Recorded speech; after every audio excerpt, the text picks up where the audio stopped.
Let me, yeah, sounds.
Hopefully it'll pop up.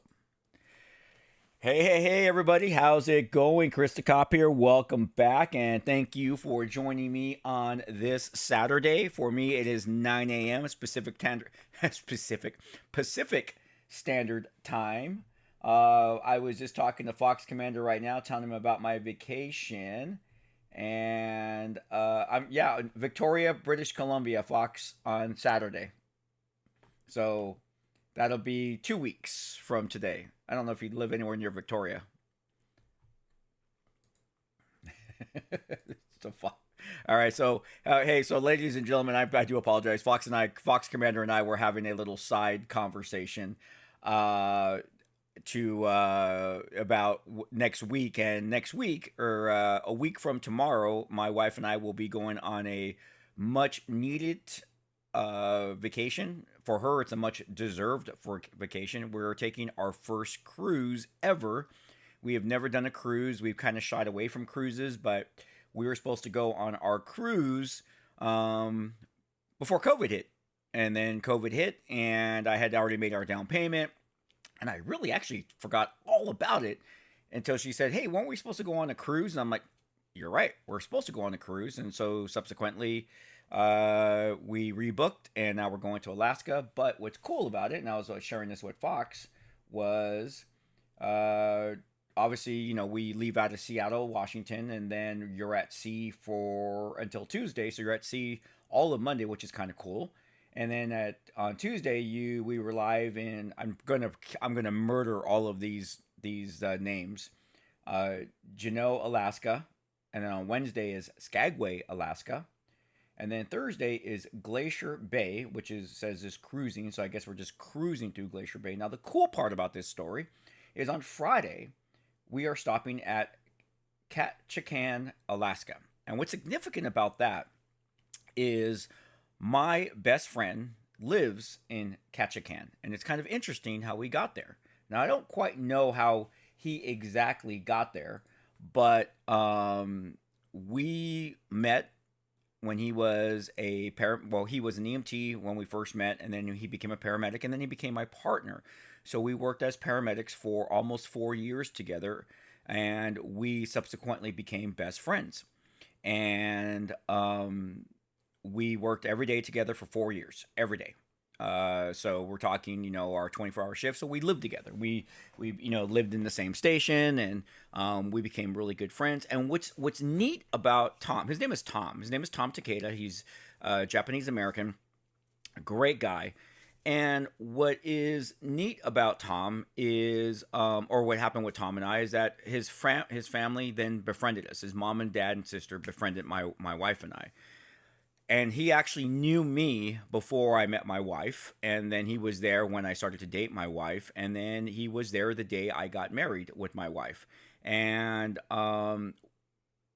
when my wife and I got married, that's a whole other story, but we got married kind of on a whim, kind of the elopey thing. And we were in Vegas, and we didn't even have rings.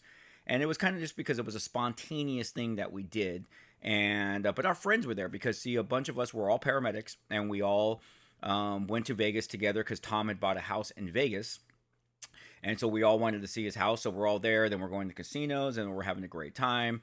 And subsequently, the rest is history. My wife and I got married 29 years ago this November. So, but his dad was a dentist. And this is where the story's going, where it's kind of cool. About a couple of weeks later, after we were all home and I've been married, his father made custom wedding bands for my wife and I. He bought the gold, he melted down the gold, he formed the rings, and my wedding band for my wife and I, both our wedding bands, were custom made by Tom's father. Tom's father has since passed away, but it's one of those things where that is just so irreplaceable. It's so personal, and it's cool. It's really, really cool. So Tom, eventually, he was a paramedic where him and I were paramedics together, and subsequently I left first in 1997 to become a police officer. And then he stayed around, but he decided that he wanted to go live in Vegas, so he moved to Vegas and obviously occupied his house, and he started working for a local ambulance company in Vegas. I think it was called, what was it called? I can't even remember. And then somewhere down the line, he decided that he wanted to be a police officer. So he gave it a try, went to the police academy, successfully passed the police academy, and did his field training. But one of the things he shared with me was that he did not find any job satisfaction in the job, not like as a paramedic. He loved it being a paramedic. So he quit the police force and went back to being a paramedic. And then he met his wife, who was a nurse in one of the emergency rooms in Vegas. And then they started they decided that she already had some kids. So they decided that Vegas wasn't the best place to raise a family. So they moved to Idaho. And in Idaho, they bought a home. And then they started a coffee shop together. And that's what he had been doing. And him and I would obviously stay in touch as the years went by. And then subsequently, one day, he tells me that he's moving to Alaska because his wife got some awesome career opportunity job. And that's where he's been. So then we were talking the other day, and he's like, hey, man, if you ever get to catch a can or whatever the heck it's called, I had to take a look at it again. Let's see, take a look at here. Catch a can. He says, let me know. And I'm like, dude, I'm going to be there in a month. And he's like, no way. So he and his wife are going to come pick up my wife and I, and they're going to show us around. And then we're going to get back on our boat, and then we're going to head off to Fox Commander's homeland, the tip of United States, and that will be Victoria, British Columbia, and then we'll be back home on Sunday. So that's what Fox and I were kind of talking about when we started this stream. So with that, let's say hi to a couple of people. Jency, what's going on? Hello to you. Fox Commander, my trusty number one, is here. Saber Gaming Guides, one of our trusty moderators, is here as well. Neil Bellick, how is it going? Dumick, hey, right on time. Yes, you are. Poofy, honk honk. What's going on, Poofy? Torda, I am doing really well. Yes, long time no see. Yes, Poofy, I'm going to go to the. I've been to Canada once, but we're going again. That's going to be a quick stay, but we'll try to look around as much as we can, take in some of the sites. I may try to hunt down Fox Commander. Let's see. Hey, by the way, you're very quiet on stream. I'm quiet on stream. Is that better? Yeah. Is that better?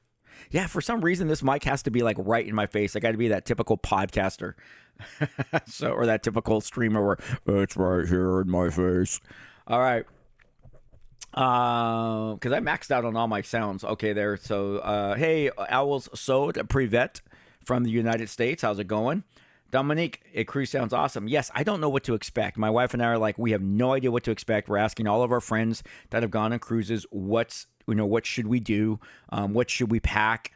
What excursions we should go on. So, yeah, it's kind of thing. So it's one of those things about cruises is what I understand is that either you like it or you don't like it. There's no like, oh, that was okay. Maybe I'll do it again. No, it's either like, yes, I would do that again, or no, I would never do that again. So I will let you know in about 2 weeks. Let's see here. The unknown Nico says good evening. So I'm going to say that it's the evening time for Nico. It's 9 a.m. for me, and that's why I'm going to be having my second cup of coffee right now as we talk. Where is Yuki? It's always Yuki's fault. We don't care where Yuki's at. As a matter of fact, we are quite happy when Yuki is not around because you just know Yuki. Let's see. Zimin Kao. Hi, this is my first time watching a live stream. I am from China, but live in the USA now. Hey, thanks for joining, man. I do appreciate you being here. Definitely appreciate that. Firestorm. Hi there. Currently 2 a.m. here at work. Got 4 hours till clock off and university to study some engineering at 9. Fun times all around. Wow, Firestorm, that is freaking crazy. But hey, good luck to you, man. Thanks for joining. Dominique, we'll try to keep you awake, by the way. Dominique, maybe you guys should bring the wedding bands if you... Maybe you guys should bring the wedding bands if you still have them. We still have our wedding bands, but what do you mean bring them? I don't understand the question. Jordai, what did you do? Or Tordai, what did you do today? I haven't done shit today. I woke up, I grabbed a cup of coffee, I fed my doggies, and I cleared my emails out, and here I am because it's really 9:10 a.m. for me right now. So... What's up, Jedi Counselor? And by the way, ladies and gentlemen, if you are here, please like. And we're going to be talking about how and why I became a police officer. Poofy, yes, I'm enjoying retirement, but Poofy, I'm going to be honest, Poofy, it's kind of boring.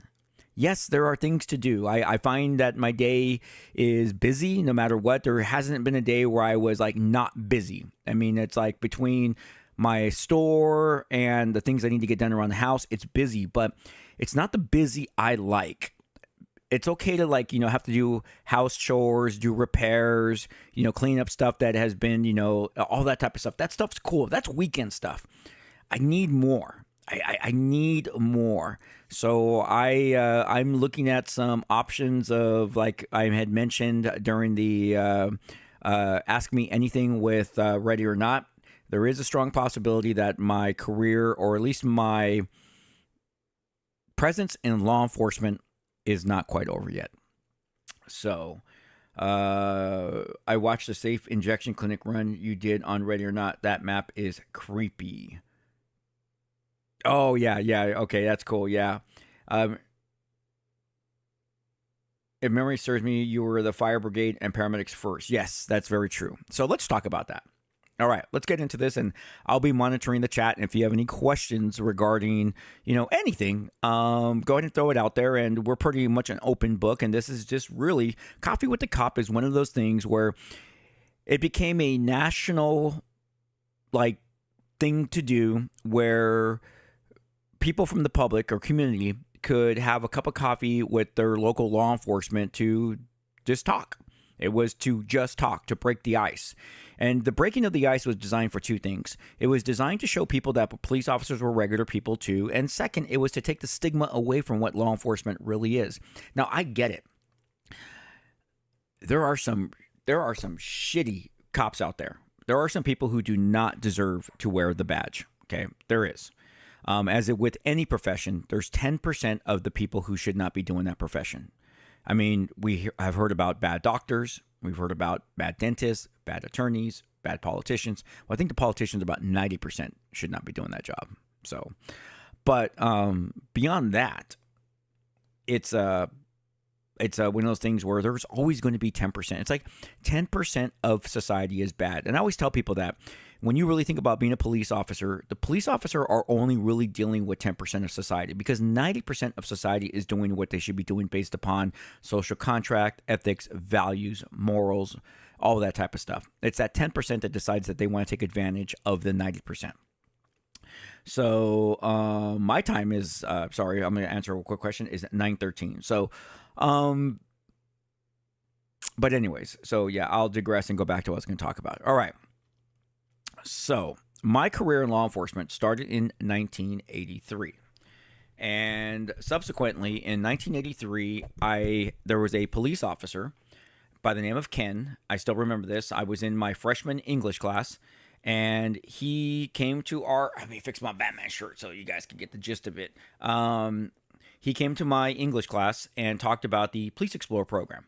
And he was talking about how there's this Explorer program where young adults, teenagers, can learn about law enforcement and learn, or basically see if they want to become police officers. And I was like, wow, this sounds pretty awesome. I remember going home, telling my mom about it, and she said, yeah, if that's something you want to do. Now, my mom really didn't like the idea because, you know, it was one of those things where she felt police work is dangerous, which she's absolutely right. It is dangerous, but she didn't know what it would be like to be an Explorer Scout. So,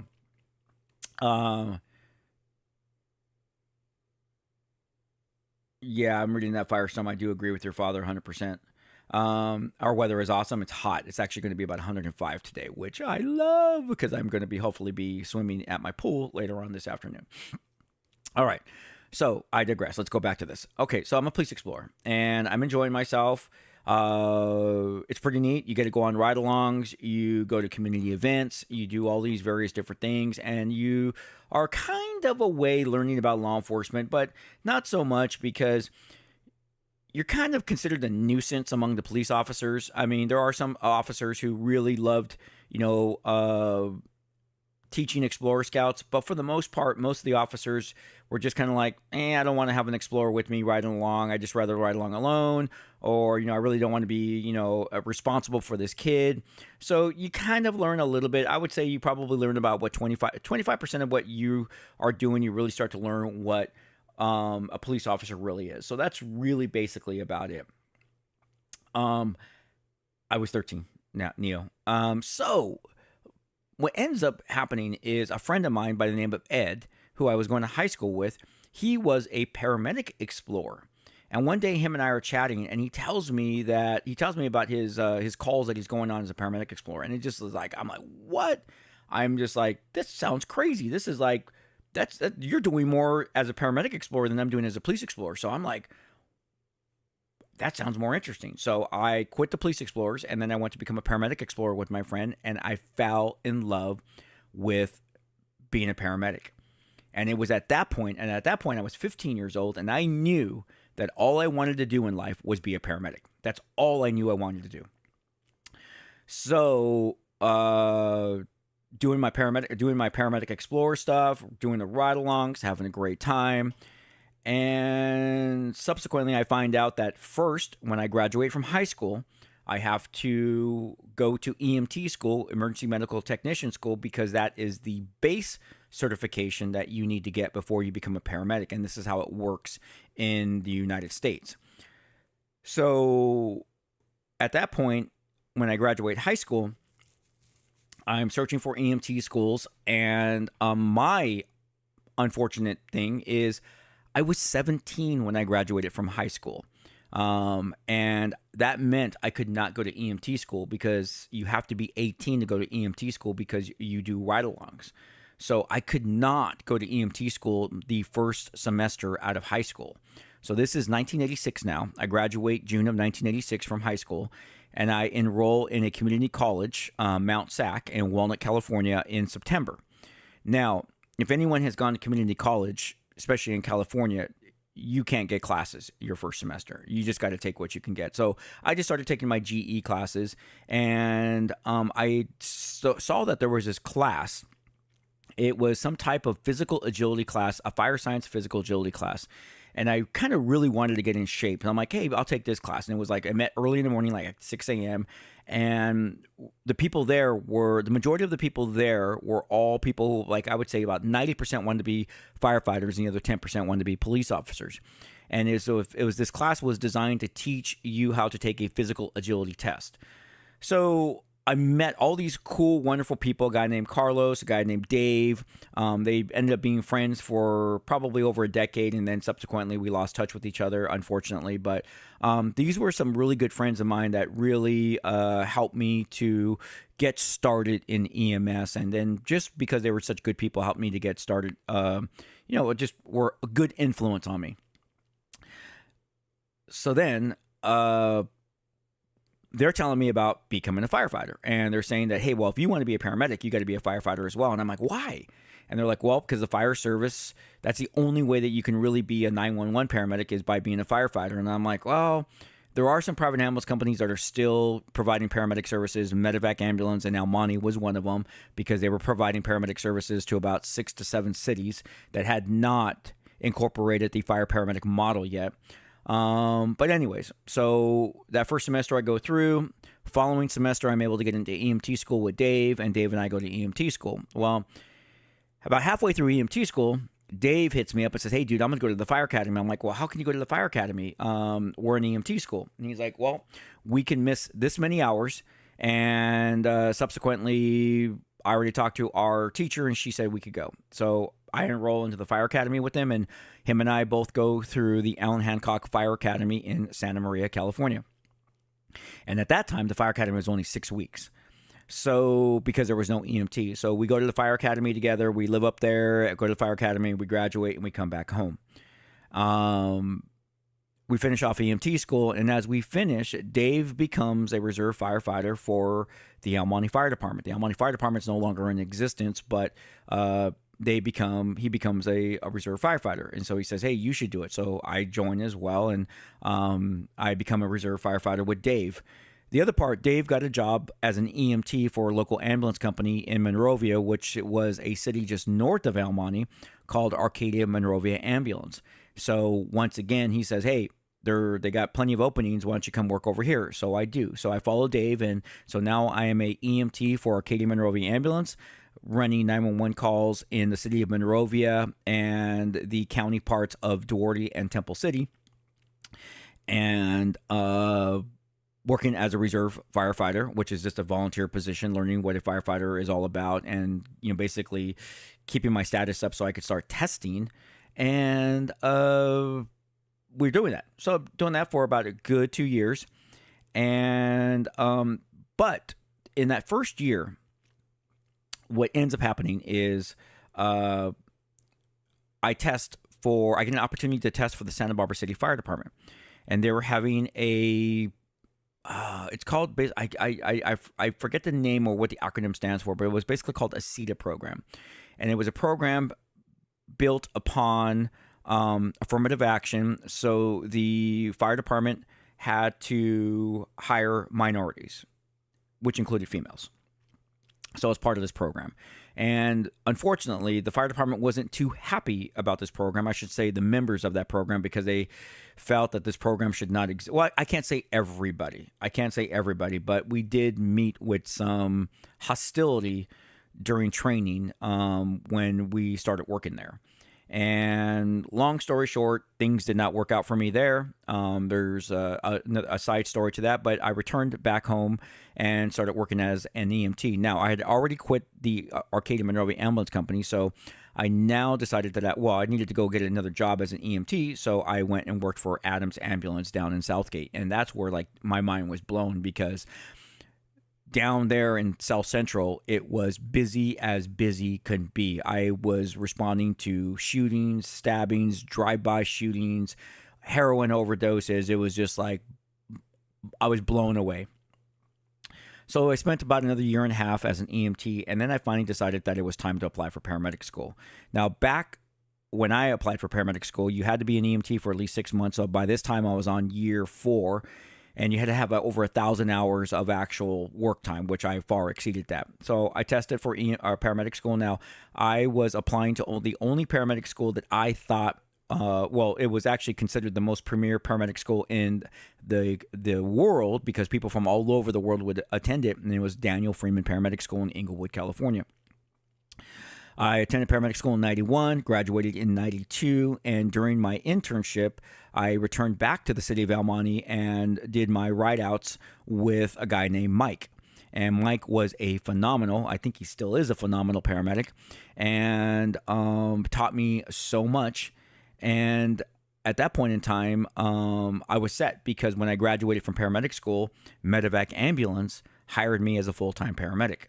Thanks a lot, Saber. I do appreciate that about my beard, but I think I'm going to have to shave it tonight because my wife's getting tired of it. So we may be clean-shaven on the next couple of videos. Let me get some coffee here, guys. It's always Yuki's fault.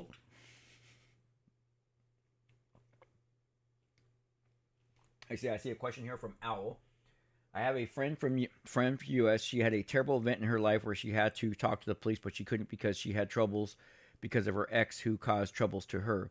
Any advice to her? Well, she has to call the police. She needs to talk to the police. So I would tell her she should probably head to her local police department and talk to them and see what advice she can give without having context to what her problem is. It's kind of really hard for me to give advice. Let's see here. We're going. It looks like the Captain Price beard, right? It's kind of cool. I like that. It's not it. Well, it's itchy for her. It's not itchy for me. Oh, we'll get to that, Azimi. We'll get to that. Chocolate rolls, okay. Yuki fault. Yes, right. All right, so there's going to be, I'm going to shorten up this story because we can get deeper into this story, but I'm basically trying to get to how I became a police officer because right now I'm going to give you that little tidbit. I did not want to be a cop. I had no desire to be a cop. I never wanted to be a cop. Even when I was a police explorer, I knew I did not want to be a cop. But yet, 27 years, I was a cop. So how did I get there? We're coming up to that. It sounds like I should be a commercial, right? All right. So,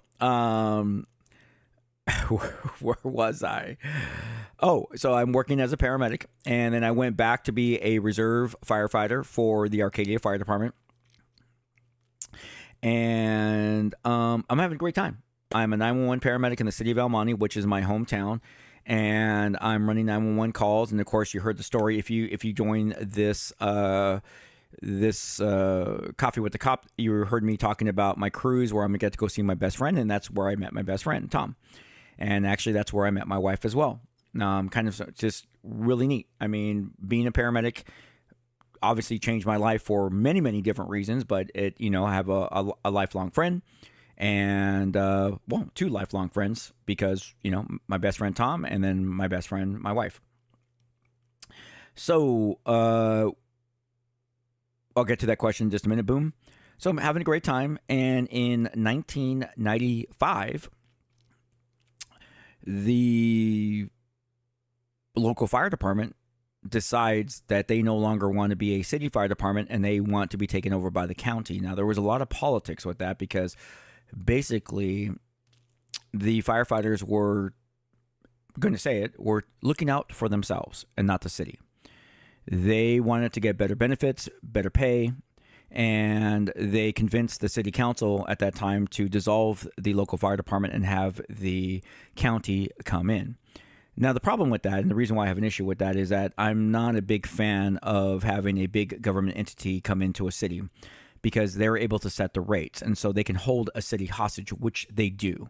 The fire union holds a city hostage and says to the city council that if they ever try to do anything to get the county out, if they ever try to talk about their pricing and so forth, they have enough money in their political fund to get rid of city council members. And, you're talking about America's heroes.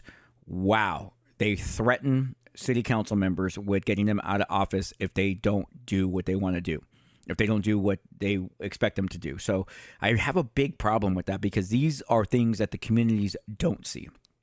And these are those little things that I wish everybody would really pay attention to, because this is not the way the system was meant to be. But I'll get off that soapbox and we'll move on. So in 1995, we hear this, which means the county brings in their own paramedics, and that means I'm going to be out of a job. I did not know what else I wanted to do. Now, I had other opportunities where I worked. I got hired by LA City Fire as a paramedic only, and 2 weeks into that, I was laid off because the recession in the 80s had hit. I forgot about including that in my timeline. If you look at my timeline of all the things I did, I can tell you this. I was an EMT for Arcadia Monrovia Ambulance. I worked as a safety training instructor for a place called Safety Training Specialists. Then I worked for Santa Barbara City Fire, Adams Ambulance, Medevac Ambulance, worked as a reserve firefighter for Covina Fire, Arcadia Fire. So you could see that there's some gaps. Oh, and I'm sorry, LA City Fire as well for a whopping 2 weeks. So you can see there's some gaps. And if I were to break out the timeline, I can actually, like I said, get some things in there. But there was a lot of things that happened, recession, layoffs, all these different things but going back to this story is now. Oh, by the way, please like. If you're here, there's 21 people here, so we should have 21 likes. We only have 18 likes, so please like. I go for likes. As much as I like super chats, I also really like likes. So, the ambulance company I'm working for now at this time Medevac Ambulance has been bought out by Crippen, which was another local ambulance company. So now we're called Crippen Medevac. Crippen Medevac is bought out by an international company called Medtrans. Medtrans is subsequently bought out by a company called Emergency Medical Response. AMR, which the sister company or the parent company is GMR. So I'm working for this private ambulance company, AMR, and I'm still being 911. And they say that if the city goes fire, Wood County fire, that we are going to be laid off. And so now I have the prospect of not having a job. And I had actually, honestly, ladies and gentlemen, become very lazy. I initially, when I met my wife, was trying to become a firefighter because I wanted to be a firefighter paramedic, because that was the only way I knew I was going to be able to sustain being a paramedic for the rest of my life. But I got lazy. I got fat. I stopped testing. I stopped working out. And I became very comfortable in my position of being what we call a private ambulance paramedic. But now a fire was lit underneath my ass, and I was like, what am I going to do with my life? I want to support my wife. She had a child from her first marriage. I had a child from my first marriage. And I needed to do my part to support them. So I sat there. I was thinking, do I just go back to school? All I had was an associate's degree in emergency medicine. And I was like, I have no skills except saving people's lives. So a friend of mine named Ricky and Byron, or friends of mine, Ricky and Byron, who were police officers with the El Monte Police Department, told me that the police department was going to be hiring soon and that I should put in for it because this testing was going to be one of the first times they were doing entry level, which meant they were sending people to the police academy. So you had to have so you did not need to have any experience. And I'm like, hey guys, I don't want to be a police officer, man. You guys, people hate you. I have no excuse me. I have no desire to carry a gun. Today, people wave with me with all 5 fingers, not just one. So I was like, no. And I would go on calls, and they would just hound me about it.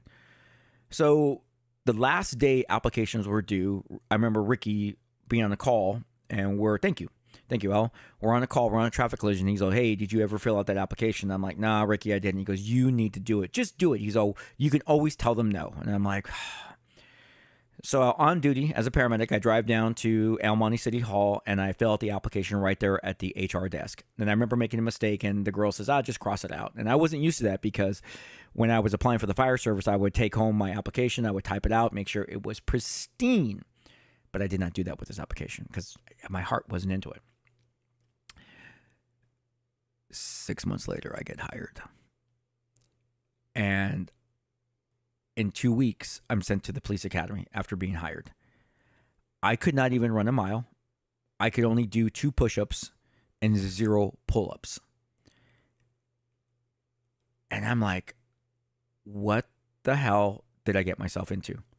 I have these TAC officers, DIs, yelling at me. They're wearing those Smokey the Bear hats, those state trooper hats.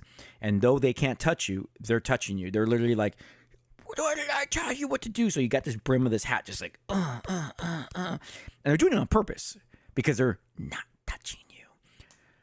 And I'm in the academy like, what the fudge did I just get myself into? I remember going home and telling my wife, this is freaking stupid.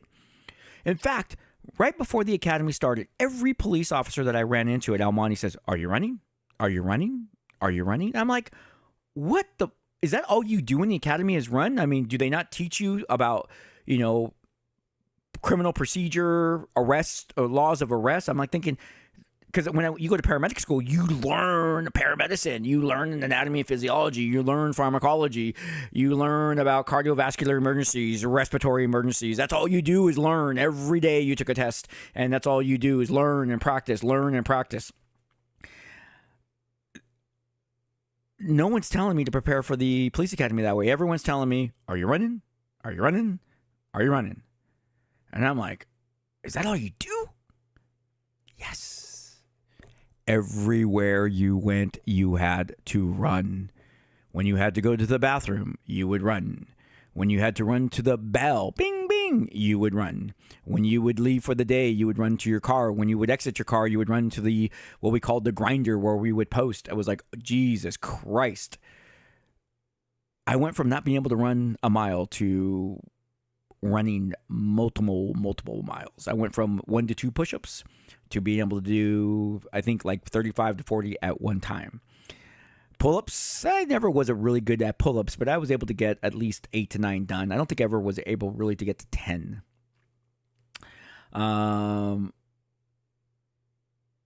There's Yuki. Right, bring back some memories. Are you running?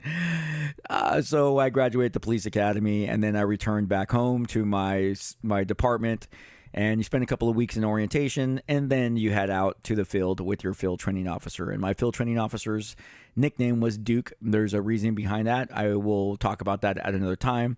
But I will say Duke was an amazing police officer. He was very mild-mannered. And what I liked about Duke was a man of many talents. In other words, he did not teach me to be a dope cop. He didn't teach me to be a traffic cop. He taught me just to be a cop. We didn't focus on any one thing. We focused on all aspects of law enforcement. And we eventually became friends. We started golfing together. And it was at that point where I knew I was going to get off training and probation as well. But that was the real reason why I became a police officer. It wasn't because I had this desire to be a cop. It wasn't because it was something that I wanted to do since I was a kid. It was because I needed a job to support my family. That was it. I filled out the application on a whim. I did not even give it any thought. In fact, I don't even think I discussed it with my wife until after I came home and told her I filled out the app, and she's like, She was lukewarm about it too. She's like, are you sure that's what you want to do? Now, in the academy, she was nothing but supportive, as she's always been. She's always supported me in every stupid, flippin' endeavor I've ever wanted to do. I wish sometimes she would just say, no, that's not a good idea. But that's not the person that she is. She would wake up every morning, pack my lunch. She would painstakingly stay up late. And now, mind you, she had a full-time job as a nurse. Because for her, she was an EMT, then became a paramedic, and then went to nursing school. So now she was a nurse.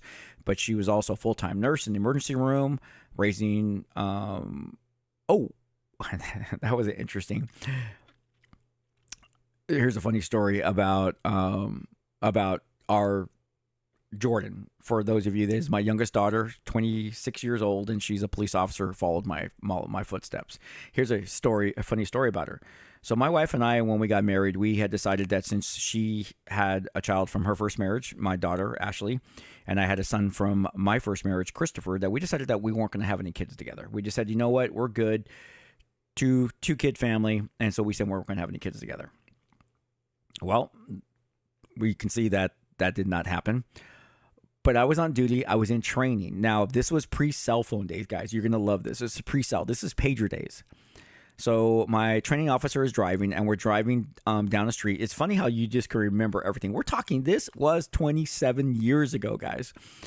We're driving down Valley Boulevard, and my pager goes off. It says 911, 911, 911, 1021, 1042. So 1021 means call. 1042 is home. So I'm like, oh my God. I'm in training. I do not want to tell my training officer that I need to call home. He's going to fucking chew my ass. So I'll answer that question too, Zingming, in just a bit. So I'm like, hey, Duke, is there any chance you could pull over? I got to call home. He's like, what's going on? I go, I don't know, man. My wife's put 911. So he pulls over, and I go to a payphone in the Valley Mall, and I call home. And I'm like, what's going on? And she's crying. And I'm like, and the first thing she says to me is, I'm pregnant. I'm like, okay. I'll see you at 3:00 in the morning. And it'll be okay. And basically it's going to be okay. I get back into the passenger side of the police car, and Duke puts it in drive. And before he pulls away from the curb, he says, is everything okay? And I said, man, my wife just told me she's pregnant and we don't know what we're going to do. And it's funny because this guy had one voice, monotone, just like no excitement ever. Did he never yell? Just one voice, if you guys know that voice, like just that simple monotone voice no matter what, like a Walter Cronkite. No matter what, he would just have that same voice. He looks over to me and does this. You're going to have a baby. That's what you're going to do. And just starts driving. I sit there and I'm like, what the fuck? He's right.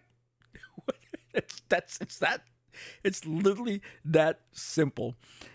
And we just finished off the rest of our shift, and we went home, and the rest is history. And we had our daughter, and it's 27 years ago, but it was just so funny because it was just like, wow, so it was just one of those things where, so it's kind of funny. It's like where you think life is going to take you. Man, if you are starting off, don't be surprised of your path changing, because look, I thought I was going to be a paramedic for the rest of my life. And here's the cool part though. Here's the part where I tell people what I had such a phenomenal career, because number one, as a police officer, I got to do everything a police officer gets to do. I was a patrol officer, became a school resource officer, bicycle enforcement officer, detective, narcotics detective. I worked in training, became a motor officer, a corporal, worked on the SWAT team as a paramedic, eventually gets promoted to sergeant. I worked back in patrol as a sergeant. Then I became the assistant team leader of the SWAT team, go back and work as a training sergeant, an administrative sergeant, then get transferred to internal affairs, work internal affairs, get promoted to lieutenant, and then I become the head lieutenant in internal affairs, returned back to investigations as a detective bureau commander, overseeing all detectives, including narcotics and narcotics and gangs, become a watch commander, then become the SWAT commander, subsequently retire as a lieutenant for 6 days, and then get appointed as a chief of police of my own police department. And then in that time frame, I go work for another city, Sierra Madre, as a firefighter paramedic for 10 years. So I got to be a police officer, a firefighter, and a paramedic for a decade all together. And then on top of it, because of both my paramedic background and my police background, I get the teaching opportunity of a lifetime where I'm teaching at a university in their criminal justice program. I'm teaching at 2 community colleges in their EMT and criminal justice program. And then I'm on the short list for the California Commission on Police Officer Standards and Training to help them develop curriculum and videos for advanced officer training. And then I get to travel all over the state of California. I got sent to Canada and back east to do training there. And now I'm being asked to sit on committees based upon all this. So I got to be a paramedic again too. That's where the story was going. So it was awesome. And now that I'm freaking bored out of my mind 2 months into my retirement, I may be returning back both to the law enforcement and paramedic profession. Don't quite know what that's going to look like yet, but that's where we're going with this. All right, let's see here. I got to put my glasses on to see some of these questions, guys. Sorry about that. Hey, if you're still here. We're almost at our 25 likes. See, yeah, move it. I agree with you, Tordai. Firestorm, that is so true. So what if it's raining? You only get wet, skin deep. Very, very true. What gear did you get when you were on duty? Well, when we first started, all you were issued was two handcuff cases or two sets of handcuffs, your firearm, pepper spray, baton, 2 magazines, and your radio. That was it. We did not have less lethal. There were a form of taser, but only the sergeants carried it. But we had no beanbag shotguns. We had no pepper spray. I mean, we had no pepper ball guns, any of that. All right, Frederick. Question: if padded clothing worn with a ballistic wet clip carrier, like in Germany or France, for it has internal liners like a Russian or Chinese vest. Hold on, I'm sorry, I misunderstood that. Question: is padded clothing worn with the ballistic vest plate carrier? No, you wear basically all you're wearing is your uniform shirt and then your carrier on top of it. So they don't wear any padded clothing underneath it. Have you ever questioned anyone? How was that? Any funny stories? Oh yeah, I've questioned thousands of people, and it's interesting to see how people try to lie to you. That's the funny part. That's the part. Thank you, Frederick. I do appreciate that, Boom Donuts. I feel like well, here's the thing, part Boom. While I do feel like I have accomplished a lot, I haven't accomplished everything yet. I am far from done. There's a lot of things that I still have planned. I'm a few short months from earning my PhD, so should be Dr. Kano by the end of the year. I still want to get 100,000 subscribers on this channel. Hopefully by the end of the year, I'm going to try some new strategies on bringing new people here, but I want to still keep our channel small and quaint because I love the fact that I'm able to interact with everybody and I don't have a chat that's going past me like no tomorrow and I can't read people's questions.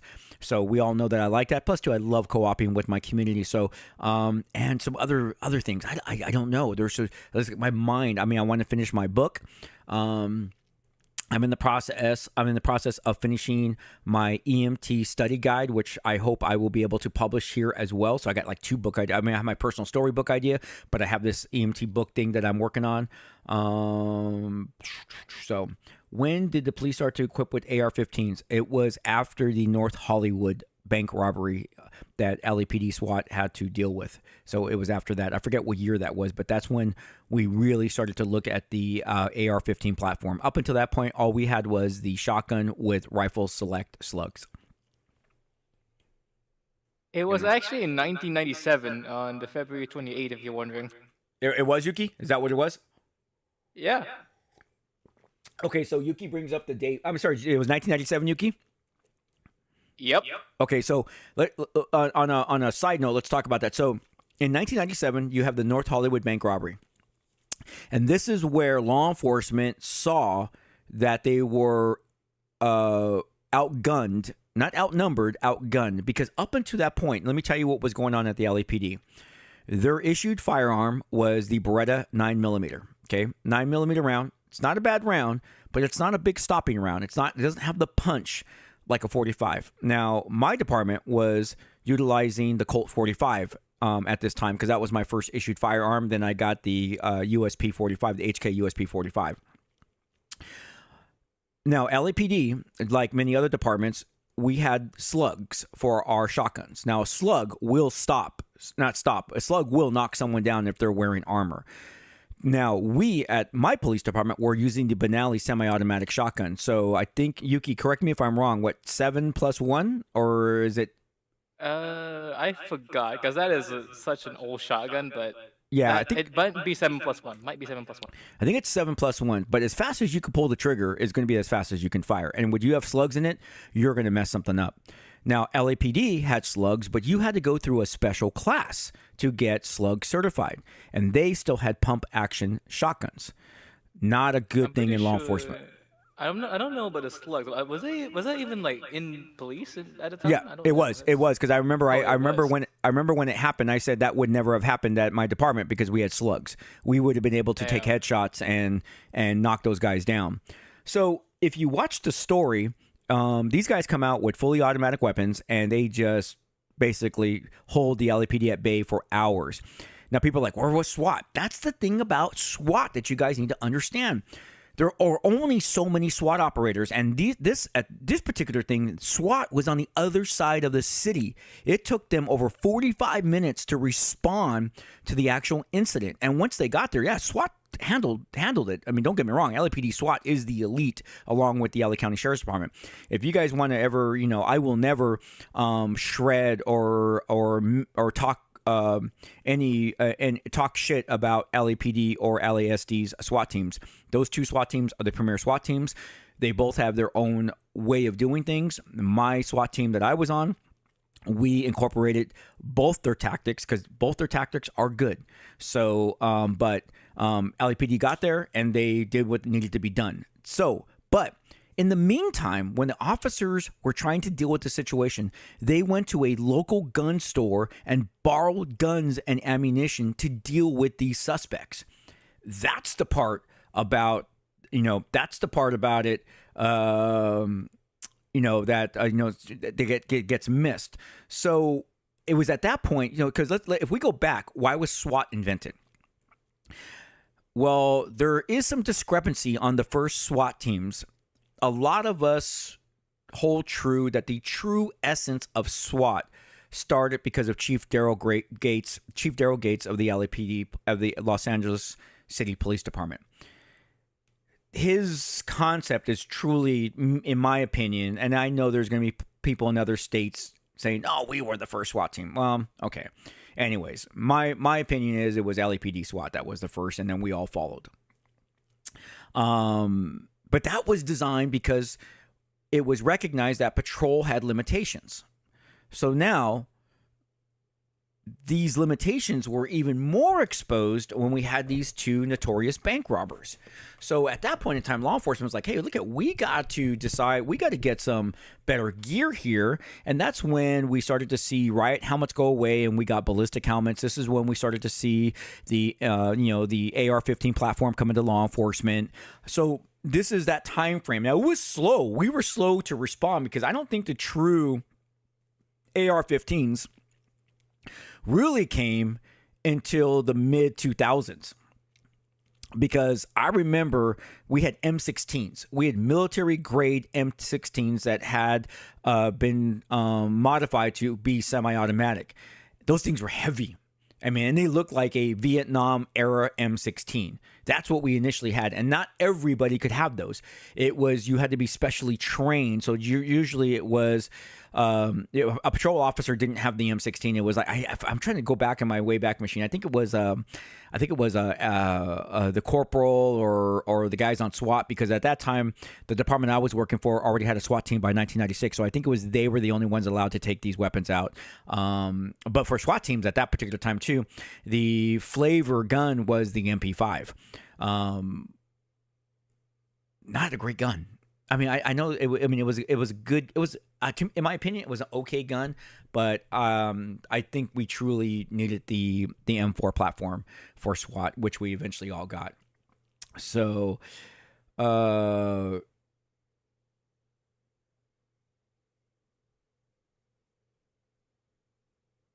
yes, I do agree with you. And Fox, you are right. While I hold LAPD SWAT in the highest regard, their show on CBS utterly sucks. It's not their show, by the way. just to fix it. I know. You know what's so funny was I was watching Only Cops Breakdown on the first episode of SWAT, which I have never seen. I was coming unglued at their breakdown. So I even actually reached out to Only Cops. I told them that I'm going to do a breakdown of their breakdown because I got to talk about it. So I actually got to download their video so I could do a breakdown of the breakdown. I guess it just needs it because there were so many unanswered questions that they did not have answers to that I would have. Had I done the breakdown with them, I would have been able to add that component to it. But it was just like, like, you know, the part, it's like the part where the guy's on the motorcycle and he's being pursued by his own agency and he pulls in. Sorry, guys, I'm late. What? Negative. That would not have happened. I mean, if that were to happen, first of all, he's going to be detained. Okay, I don't give a shit who you are. You're going to be detained because the sergeant's going to roll out on that because you're talking about a pursuit that was being put on over the police radio with everybody responding to that was in the area. And someone's going to have someone's ass. You're going to be put on administrative leave because, number one, you're breaking the law by speeding, reckless driving, all of that.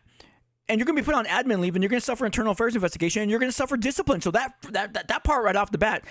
And then I love that opening sequence. Call SWAT! That officer like freaking almost shitting his pants. No, that's not how it works. And by the way, I love when they pull up.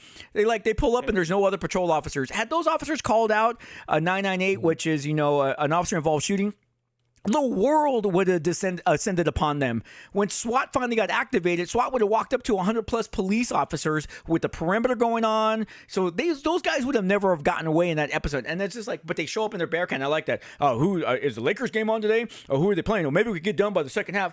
F you! It's a SWAT operation. You're not going to be done at least for 6, 7, 8 hours. It's like, but this is the shit that they make it look like. Oh my gosh, like, oh, we're just so cool for school, and we see, look at, we started talking about the CBS series, and now I'm getting pissed. Well, that's just I The remember best, awesomest, bitchinest cop show I've ever seen in my whole entire fucking life. Oh, Hold on real quick, Yuki. Sure. Go on. It's your show. Hold on real quick. No, but just hold on real quick, and then I'll definitely let you say what you're gonna say. Guys, I'm literally talking about the first 3 minutes of the freaking of season 1, episode 1. I'm literally venting about the first freaking 3 minutes, and it's just like that should tell you something. And here's the part that disappoints me. I get it. I work in Hollywood. I'm a SAG actor. I get that. I get that there's a story that needs to be told, but can we tell a more realistic story while providing the action that the audience wants? And my opinion is yes. I think if the audience were to truly see what it's like to be, first, a police officer, second, a SWAT operator, I think that they would like that instead. The realism. Don't get me wrong. LAPD does some hellacious, scary, dangerous shit. There's enough of that to play out there. But we don't have to do it in this SWAT is a life-saving mission. No shit, Sherlock, but we don't have to put it that way. Okay, let me take a breath, and I'm going to let Yuki talk so I can actually take a breather and calm down. I'm gonna actually add on to what you said on the season. I've seen that actually, where I think his name was Jim Street. Okay, so a bit of insight. I don't know if you've seen the old show. I did see the old show. I love the old show. Yeah. That's what the old show. Yeah. They took the character Street because Street was supposed to be this goofy character, who does the stupidest stuff that no one is supposed to do. They highlighted it. I never really watched the show all the way. I just watched 1 or 2 episodes, and I was kind of like, I better watch Dragnet. But anyway, my point was they took the character of Jim Street being like a goofball to literally breaking multiple felonies. Exactly. So I don't think what's funny is, like I said, so I'm watching Only Cops breakdown of the SWAT episode 1, and I did not, like I said, I did not realize how horrible it was. I mean, I realized it was horrible, but I never watched the first. I don't even know how Josh and Bill got through it because they're a lot. Obviously, they were a lot more docile than I am because everyone can see right now me and talking about the first 3 minutes of their breakdown. I'm all fired up. Get some more coffee, Chris. I just actually read their comment. They said we had beer, right, guys? So I've actually asked Only Cops, can I do a breakdown of your breakdown? Because there are some things that I actually want to help to educate their community about. Because one of the things I think it was Josh brought up, or they both brought up, was LAPD doesn't have any patches. Very, very true. LAPD is the only police agency in the United States that does not have patches. And that goes back to the original uniform we used to wear back in the 30s and 40s. We used to wear that Class A uniform, that jacket with the the strap that went across. There's some history as to the Sam Brown, because that strap, believe it or not, that strap that went across our shoulder, that strap was designed to take the weight of the gun off of your back. They actually were doing it right back then, where it was kind of like that suspender to take some of the weight off. But the LAPD uniform, and so they kept that away. Now, they mentioned, well, one of those guys has a patch. That's the Metropolitan patch, the one with the cross. There's some history on that. So here's the history on that. That's the traffic patch. That's a traffic. Yeah, that's a traffic patch. But traffic is under Metro Division. SWAT is under Metro Division. So the patch, the cross, and the way it's designed, that patch was designed to reflect off the street lights of the city, because traffic would respond to traffic collisions. And a lot of people don't know this. LAPD supplied the first ambulances in the city. The first ambulances in LA City were manned by LAPD police officers. There's one in their museum. So they would respond. So it was thought that other drivers needed to see these officers that were dressed in black, so they came out with that patch. That patch became part of their culture. So if you're in traffic, you are wearing that patch with the cross. That's where it comes from. The cross is because I was told, and now I'll have to check with one of my buddies who was 30 years LAPD, but that is the obviously the cross of, of first aid. So that's why LAPD has that patch. Now, SWAT has their patch, which says SWAT. But beyond that, the typical patrol officer for LAPD has no patches. Now, their insignias, they have some very different insignias that have been incorporated definitely by California law enforcement, such as the the 2 stripes for senior officer, 2 stripes with the diamond for detective, 3 stripes, and then you got the rocker underneath for senior detective, all that type of stuff. But there's so many different ways with LAPD. Like for LAPD, you have to decide early in your career if you want to go patrol or if you want to go detectives, because you have P1, P2, P3, you have D1, D2, D3, which the Ds are the detectives. Now, for SWAT, they're considered, I believe I can't, you know what, I'm not going to even mention that. I don't even know, okay? But one of my close friends was on D platoon of SWAT, but I don't know, I think they are considered detectives on SWAT. I'm not quite sure. I do think they're, because their call signs are David, and that would be, that type of stuff. So, let's see here. What were you saying again about the detective thing on SWAT? I think they're considered detectives as far as their status within the organization. For SWAT, the detectives, they have their own station detectives will have their own call signs, while something like, let's say, RHD or GND, gang narcotics or vice administration, they all have their own unique call signs. It starts with the first number, which is any digit, and then K. This is the current one. I don't know what about the old one, but for example, if I'm not mistaken, RHD is 6K and then the beat number. Yeah, I'm gonna have to ask one of my buddies again what it's like there, but so all right, let's see here. I'm gonna go through the chat here. Did you ever watch the Rookie Cop show? I have the same love. Actually, I probably have more love for the Rookie than I do for SWAT. Triers, Tordai, I'm drinking coffee. Every crime show is SWAT in real life. Yeah, it's just like that. We had beer. I love that. How was your AMA with RO Ready or Not devs? Poofy, I think it was good, actually. I actually threw out my own selfish...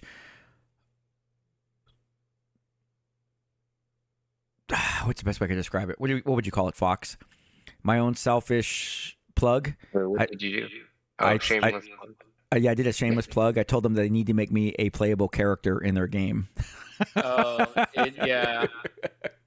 Oh, yeah, I'm gonna correct myself on what I said about the 6K. It's not 6K, sorry, it's 4K for RHD. Okay. I just want to correct that. Okay, yeah, thanks, Yuki. Yeah, Frederick, there's a whole history on the Sam Brown. Maybe I can actually do an episode on the actual beginnings of the Sam Brown, because the Sam Brown, our police bout, was never meant to be what it is today. If you talk to physical therapists, I'm talking about actual PhD physical therapists, they will tell you that the industry, the law enforcement profession, has never reached out to them to help them to design a police belt. Hence the reason why about 99.9% of police officers will have back problems for the rest of their lives because of where the belt sits, the compression that the belt puts on certain nerves in your back, as well as the unequal weight distribution. That's why the outer shell vest was such a godsend, because of the fact that it was able to put some of the weight back on the shoulders where it's supposed to be.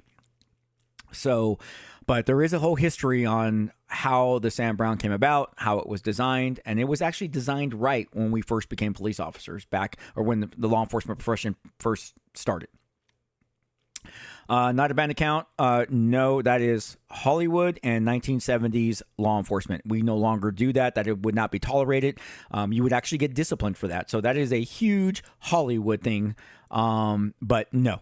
It doesn't, and I'm sure back in the 70s, but when I became a police officer, we already had little testing things to test the purity of cocaine and other such drugs. But thank you for the super chat. I definitely do appreciate it. Okay, yeah. So there you go. So yeah. So I agree with the only cops. I think that is the status. The whole David thing. Let's see. Chris is already in the game. You know what's so funny about it? I was just playing. I was playing Ready or Not last night, which is the episode I uploaded. I don't like. I'm all my operators are stressed out, and I'm like, no. I just find that so far from the truth. If you're on SWAT, you are salivating for the operation. You can't wait for the call to come in for an operation to come in, even if it's a search warrant. And then if it's a call out, like an actual call out that patrol needs you, I mean, you are like, this is what you signed up for. So, no, I just, it's like, take that out. I get it, what you're trying to do. You're trying to make something more playable, but I want to go back to, I want a story. I just want a story. SWAT 4 had a story. Give me a story, okay? Give me a story with some missions, some side missions, and let's get to the end boss or whatever that may be. I don't know, but yeah. Anyways, that's something else. All right. Let's see here. Commander Sweeper. Only cops could be worse. What if your tactical units or considered the defective units? Yeah, I don't think so. I think where only cops worked. I mean, I know they had their issues, but given the fact that the officers there are educated, the length of their academy and stuff like that, I gotta give their department, or even if it's that way for the state of Texas, I gotta give them what's that? Not to say street cred. Oh, what's the word I'm trying to think of? Yeah. Well, and not so much credit.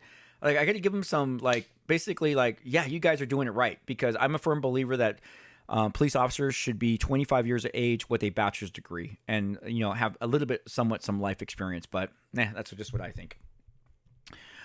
Chris, do you know to throw hammers? I don't know what you're talking about on that part. What do you mean, Saber? Only cops. It would take a ton of deployments to get as stressed as they make those poor dudes. I know. Yeah, you would have to be like, okay. The OG Rainbow Six games did that well. Yep. Poofy Pigeon. To be honest, with the amount of terrorist attacks happening in the RON universe, it's pretty stressed out. Very, very true. All right, Not a Banned Account has another super chat. How do undercover cops handle Are You a Cop? You can say no. The United States Supreme Court has ruled and provided us case law that law enforcement officers are allowed to lie. So it is what it is. You can agree, you can disagree, but it's actually case law. Frederick, ever been part of International Police Exchange Program? No, I would have loved to have been. That would have actually been kind of cool, but no, I never got that opportunity. No, they are disagreeing with that law. Oh, sorry about that. Yeah, not a banned account. No, a banned account. They are allowed to lie. There is case law that has already been established, and so it's already been established. It's been established for almost 2 decades now, if I remember correctly. Imagine being put at gunpoint and you're being asked if you're an undercover cop, and then you just have to tell the truth because you're not allowed to lie according to the law. And then when they say yes, and they pull the trigger, then what happens? Yeah, no, you're allowed to lie. That it's there's a lot of people that don't agree with it, but you are allowed to lie. By the way, ladies and gentlemen, we will be coming to a close here in the next couple of minutes, but I do want to say, and since Only Cops is here, that in 2 weeks, I'm hoping that Only Cops will join me for Coffee with Cops.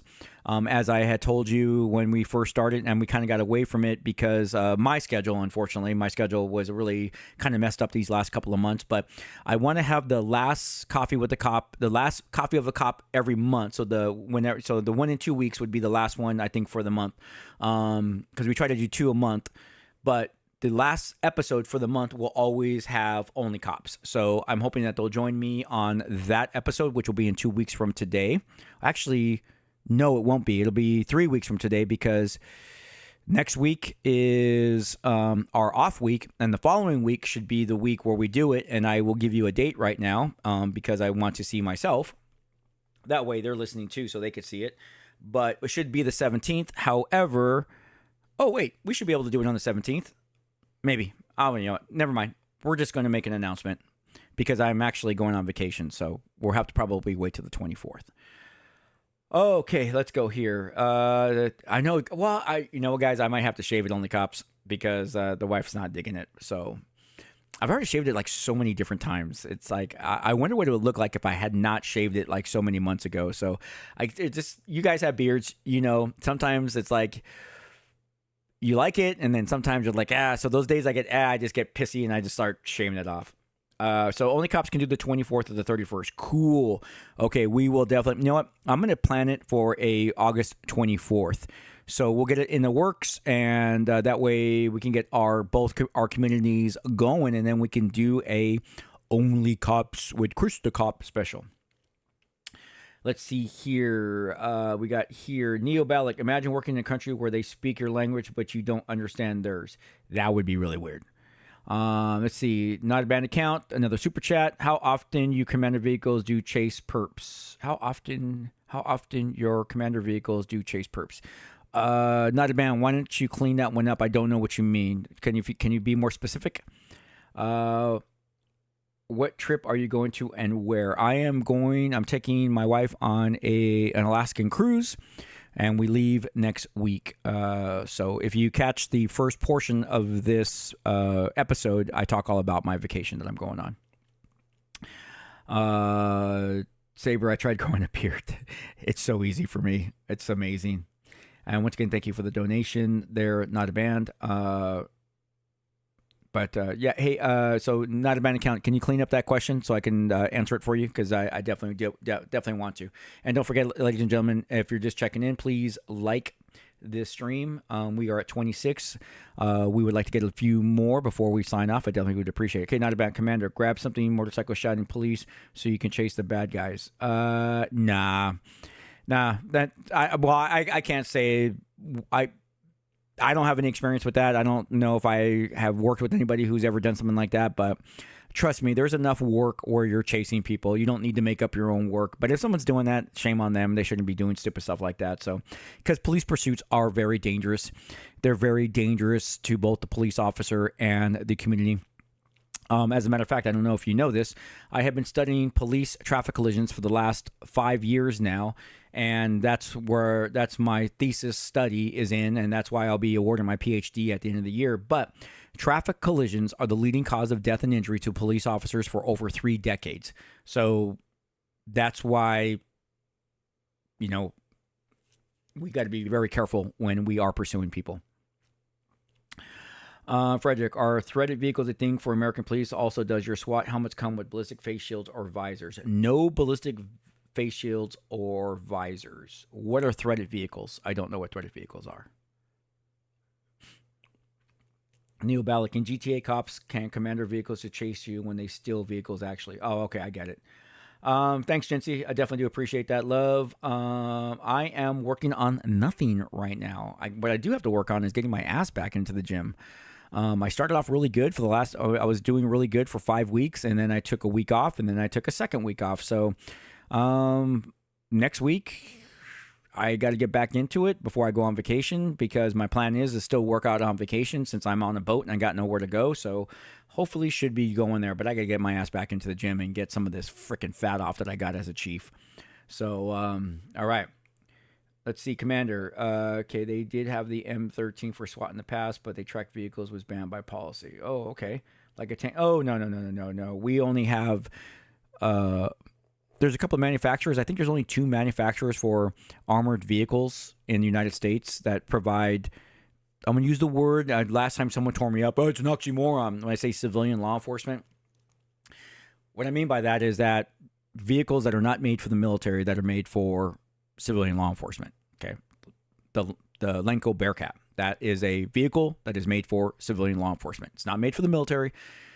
It's made for us. Now, the military isn't using it now, and Ben Lenko is more than happy to supply the military with their civilian vehicle, but this is a vehicle that is made for us specifically for our missions. So what do you do to spend your time with now? As I was mentioning in the beginning of this, I've been busy with getting things done around the house. I've been busy with doing stuff at my game store, but it's not the busy I like to be.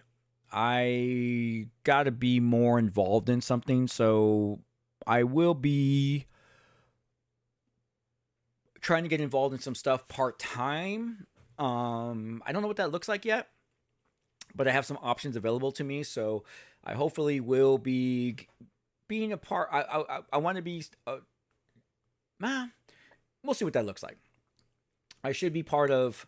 I will probably be helping a few friends out at their police departments regarding some work, as well as a possibility of me returning back to paramedicine and working part-time as a paramedic, but we'll see how all that goes. So, all right, Frederick. It is like an armored car, the gray ones, the narrow steel plates in front of the windows. Nah, we don't use those. Not to ban account, which constitutional amendment gets in the way of saving lives the most? I don't think any. I mean, maybe the 4th. And the only reason why the 4th is because you need to get a search warrant when, something's going on. But we have exigent circumstances. But once again, exigent circumstances may not cover everything. So, but I can't really think of any amendment that's ever stopped anything we were doing from saving someone's life. I think you can justify it, so I can't say anything. Let's see. Yeah, we use actually old armor car vehicles. How do you kill time? Shit, Tordai. I've had no problem with killing time. Oh my God, I have literally been so busy. I was telling my wife, I can't believe how busy I am. I don't even know how I was able to work and get the things done around the house, but I have literally been busy. I mean, from the time the sun comes up to the time the sun goes down, I am busy. I haven't even caught up on any television shows, any of the anime that I watch. I still have a boatload of comics I haven't even gotten to. There's models I haven't even built yet. I've been off for 2 months now, and I have not found any time to even concentrate on some of my hobbies. So it's weird. It's weird. I'm not bored. Trust me, I'm not bored. I'd like to say I was bored, but I'm not bored. There's a lot to do. There's a lot to do.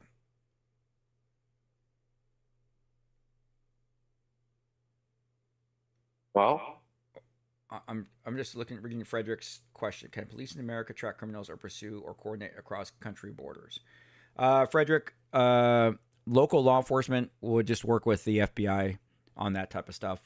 Once it goes across international borders, it's all about, at that point in time, the federal agencies will take over. Okay. Are we going to say something, Fox? Yeah, how are we looking for time? Yeah, I think I was going to call it. So, all right. Yeah. So I'm going to wrap things up here, guys. I definitely want to thank everybody for joining. If you're still here, please like. This was actually a kind of a cool episode, getting the dust and cobwebs off the old Coffee with the Cop. And thank you for all joining. Obviously, we got some people from other countries joining with their questions, which I definitely 100% appreciate. And I love the fact that you guys that you guys are here joining me. There is one last question. Tordai, are the police stereotypes true? No. I'm here. I'm a police officer, or at least I was a police officer up until a few months ago, but I've been here for 4 years. And I have been trying to show everybody that the stereotypes aren't true, that we're just regular people like you guys. We put on our pants the same way. We have likes, we have dislikes, we have hobbies, we have things that we like to do, we find important. And I'm hoping that I'm able to not just show non-law enforcement, but show law enforcement people that just be a normal person. You don't need to be a cop. Cop is just what we do. But when you get home, look at the stuff. When you get home, be you, right? Look at that. Be you. Don't be Yuki. Don't be Yuki.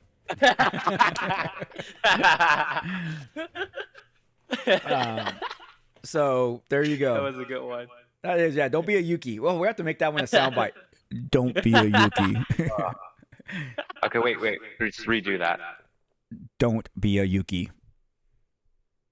All right. There we go. Now Like we got. that, I have to give you an idea to just say that. There we go. There we go. Now we have a new soundbite for the soundboard. I actually have one question for Chris. Important question for all of you. For behalf of all of you watching, actually. What is it? Are you running? Am I? Yes, right. Actually, I am running. When I get done with this stream, before I jump in the shower, I'm going to go for a 3-mile run, because if I don't, I'm going to feel like a fat ass. So.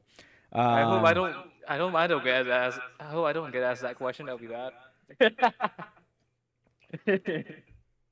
Right. All right, ladies and gentlemen. Well, here you go, man. This is August's first episode of Coffee with the Cop. Our next episode will be on the 24th, and the boys from Only Cops will be joining us. I definitely do appreciate all of you taking time out of your day to spend some time in my day and listen to me ramble on.